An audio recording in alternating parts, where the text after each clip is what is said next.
ভাই এরকম নদীতে কত বছর পরে গোসল করতেছেন?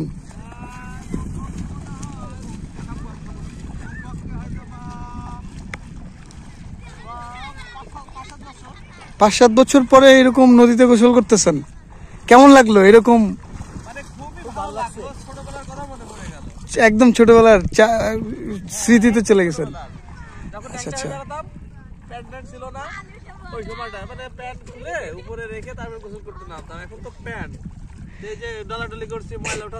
আচ্ছা আচ্ছা। আমি জীবনে প্রথমবার আজকে গোসল করলাম, এই প্রথমবার গড়াই নদীতে জীবনে প্রথমবার গোসল আমার।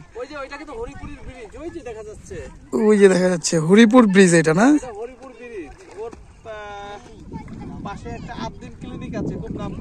আচ্ছা আচ্ছা আচ্ছা, গভর্নমেন্ট।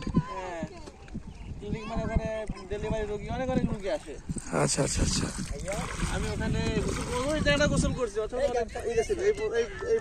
ওই যে দেখা যাইতেছে ওখানে মনে মানুষও পার হয় না? ওখানে তো হলো ওই যে হরিপুর, ওই দিক হরিপুর, তো ওখানে ওই যে লোহাপট্টির পিছনের দিকে সাগর আছে না, সাগর পার হয়ে যাচ্ছে, ওই গ্রামে যাচ্ছে, ওই হরিপুর চলে যাচ্ছে।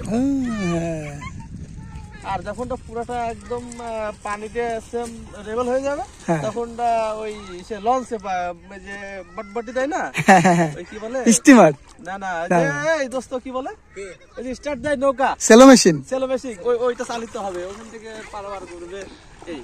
আচ্ছা আচ্ছা আচ্ছা। কিন্তু আমি যা দেখতেছি, যতদিন ধরে আমি এই গড়াইয়ের পাড়ে আসতেছি, আমার কাছে যেটা মনে হয় যে ব্রিজটা করা হয়েছে, এই ব্রিজটা ব্যবহার করা উচিত।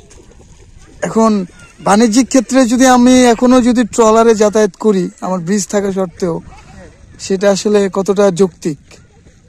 আসলে ব্রিজ যদি হয়ে যায় তো অনেক ওইদিকে আসার পথ ভালো না, আর এখান থেকে একদম মানে খুব ব্রিজ তো হয়ে গেছে, ওই যে দৃশ্যমান দেখা যাচ্ছে ব্রিজ, এখানে একটা পয়েন্ট আছে, ওই পয়েন্টে গেলে সবাই ভ্যান পায়। এই জায়গাগুলোর সাথে আমি অনেক পরিচিত আর কি। আসি, গোসল করছি প্রথমবার, কিন্তু দূর থেকে দেখি এই নদী, ভালো লাগে আর কি। খুব ভালো, মানে 5 বছর আগে ওখানে গোসল করছি। আচ্ছা, আর এই যে আজকে এখানে করলাম। আচ্ছা আচ্ছা, খুবই মজা। ওই জায়গাটা অনেক মানে ডোবা, আমি মানে একদম ডুবে যাই, এত অনেক ছিল। আর একটা ফাঁকও আছে, পার হয়ে ওই জায়গাটা 10 টাকা দিতে হয়, সেই জায়গায় মানুষ যাচ্ছে আর কি। একটা জায়গায় একটা সিস্টেম আছে না। কুষ্টিয়ার লালন শাহ সেতু দেখা যায়, ওই ওখান থেকে লালন শাহ সেতুটা দেখা যায়। ও আচ্ছা, ওখান থেকে, আচ্ছা, ওখান থেকে দেখা যায়। কুষ্টিয়ার সবচেয়ে বিখ্যাত খাবার তিলের খাজা।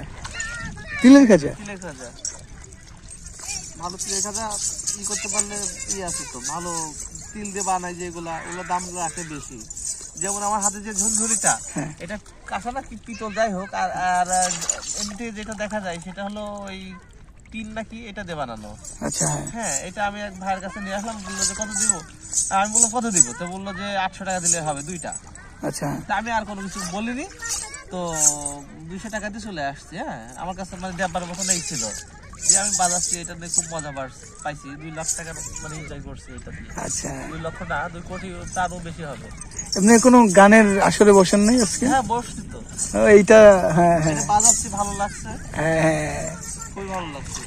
তাহলে এইরকম আখড়ায় ধরেন এবারের মেলা কিন্তু একটু অন্যরকম গেল, ভালো গেছে, সব মিলে ভালো গেছে। যদি অতিরিক্ত লোক হয়ে যায় তাহলে তো মানুষ নিঃশ্বাসের মানে গরমে মানে পাগল হয়ে যেত এক কথায়, মানে তো পা ফেলানোর জায়গা পাওয়া যায় না। নেটা বেটা মেয়ে রেখে দেখলাম, বলছে যে সিগারেট খাচ্ছে রমজান মাসে, তো বলছে আপনি এভাবে সিগারেট খাচ্ছেন কেন? তো বলছে আমি খাচ্ছি। কি হয়েছে, কেন খাচ্ছে? মানে এই নিয়ে অনেক হেজে ফেললো। সে বলছে আমি খাচ্ছি আমার মতো। এই রিসেন্টলি 2-1 দিন আগে ভাইরাল হয়েছে।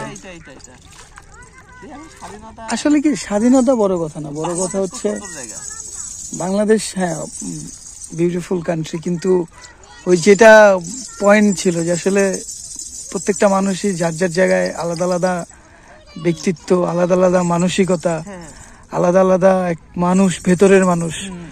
তো শুদ্ধ মানুষ হওয়াটাই হচ্ছে জরুরি। সাইজির এই আখড়ায় আসা হয়, অনেক ভক্তরা আসে, সারা বিশ্ব থেকে আসে। এটা কিন্তু একটা গুরু শিষ্য সম্পর্ক জায়গা থাকে। অনেকে দেখতে আসে যে কি এমন জায়গাটা দেখেই আসি, এসে সাইজির ভক্ত হয়ে গেল। আছে না এরকম যে প্রথমবার আসছে, মনে করেন এই যে এবার যে মেলাটা যাইতেছে, যে মেলা আমি আজকে সারা মানে এবারে সারা মেলা আমি মেলায় প্রথম দিন থেকে প্রায় তিন দিনই থাকার চেষ্টা করি। আর এর মধ্যে আজকে গতকালকে আসছি, আজকে মনে করেন গতকালকে দিয়ে আজকে দিয়ে প্রায় 100 জিবির উপরে হচ্ছে ভিডিও শ্যুট করবো আর কি। তো সেই জায়গায় হচ্ছে ধরেন আপনি এই যে এখন ক্যামেরার সামনে, তো সবচেয়ে বড় বিষয় হচ্ছে যে আসলে এই মেলায় যে যেভাবে আসুক, যার যেটা ইচ্ছা সেটা, মনের ভেতরের কথা তো বলা যায় না, কে কিসের জন্য আসে।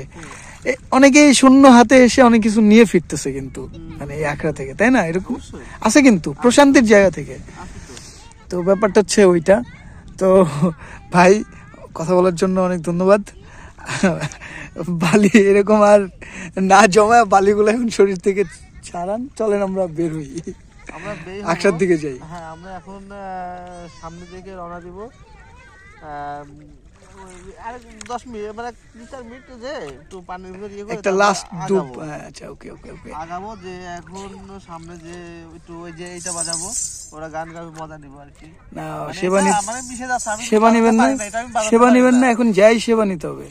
তাই হ্যাঁ, এখন যে গেলেই সেবা পাবেন, যত তাড়াতাড়ি যাবেন। হ্যাঁ, রাত্রি পাইছি, তাহলে চলেন উঠেন। তাহলে আমি যাই একটু ক্লিয়ার হয়ে আসে। হ্যাঁ হ্যাঁ ঠিক আছে ভাই। ভাইয়ের নাম যেন কি? রাব্বি ইসলাম রিপন। রাব্বি ইসলাম রিপন ভাই, এতক্ষণ ধরে দেখলাম ভাইয়ের সঙ্গে কথা বললাম। তো আসলেই এই ব্যাপারগুলো এরকম যে খুব বেশি বোঝানোর কিছু নেই, আর খুব বেশি বোঝারও কিছু নেই। Life is beautiful.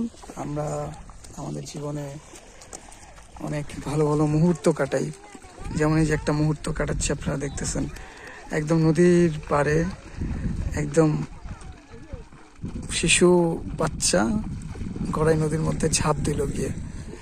তারপরে এই যে ওনারা দুজন উঠবে,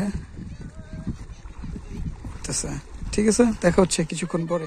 গড়াই নদীতে গোসল করার পরে এখন রওনা দিলাম কুষ্টিয়া স্টেশনের দিকে। স্টেশন থেকে হচ্ছে ট্রেনে চড়ে পাংশায় ব্যাক করব।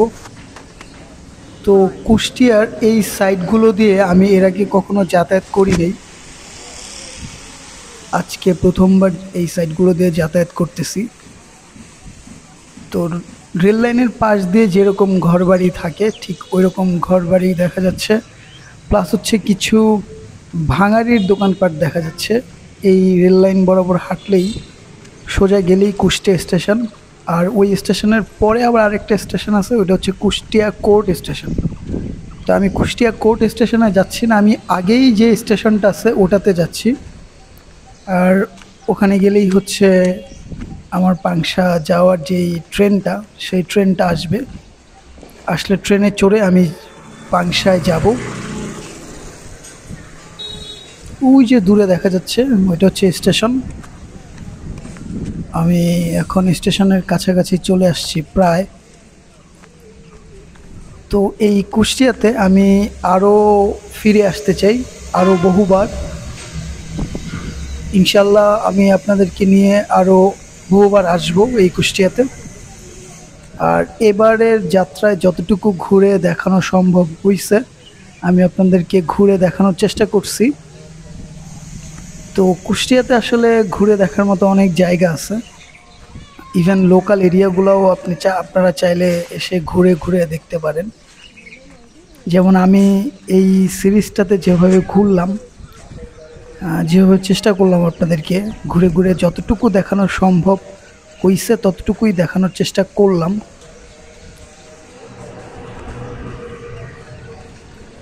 ওই যে দূরে দেখা যাচ্ছে ওখানেই হচ্ছে স্টেশন। তো আমি এখন স্টেশনে গিয়ে ট্রেনের জন্য অপেক্ষা করব। ট্রেন আসলে ট্রেনে চড়ে রাজ্যবাড়ি। তো এই জায়গাগুলো দিয়ে হাঁটতে গিয়ে অনেক বার মনে হচ্ছিল কুষ্টিয়া শহরে আবার কবে আসব। আবার যখন আসব তখন নিশ্চয়ই আপনাদেরকে নিয়ে আসার চেষ্টা করব। আর কুষ্টিয়াতে আরও বেশ কিছু জায়গা আছে যে জায়গাগুলো আমি এখনও আপনাদেরকে ঘুরে ঘুরে দেখানোর সুযোগ হয়ে ওঠে নাই। অবশ্যই সামনে ঘুরে ঘুরে দেখানোর চেষ্টা করব, কারণ কুষ্টিয়াতে আপনি যত ঘুরবেন তত নতুন নতুন কিছু জানতে পারবেন, নতুন কিছু দেখতে পারবেন। কুষ্টিয়া শহরটা আমার কাছে ভালোই লাগে, যদিও রাজবাড়ী শহরে এখনও আমার আপনাদেরকে নিয়ে ভ্লগিং করা হয় নাই।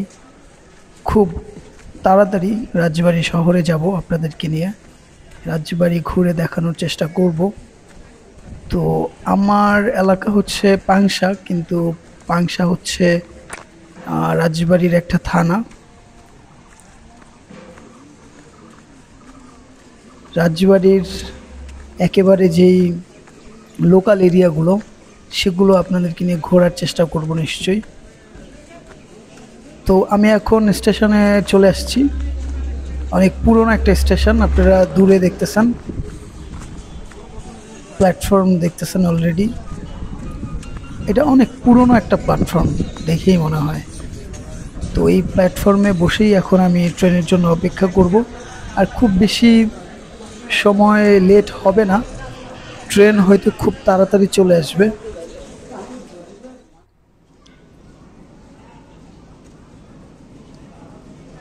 এই যে আপনারা দেখতেছেন ট্রেন ঢুকছে, যদি উল্টা দিক থেকে এই ট্রেনটা গেলে আমাদের ট্রেন আসবে, তারপর ওই ট্রেনে চড়ে পাংশা চলে যাব আমি।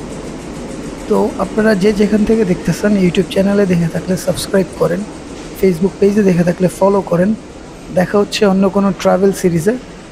কুষ্টিয়া থেকে আজকে বিদায় নিচ্ছি, দেখা হবে আবার অন্য কোনো সময় কুষ্টিয়াতে আপনাদের সাথে।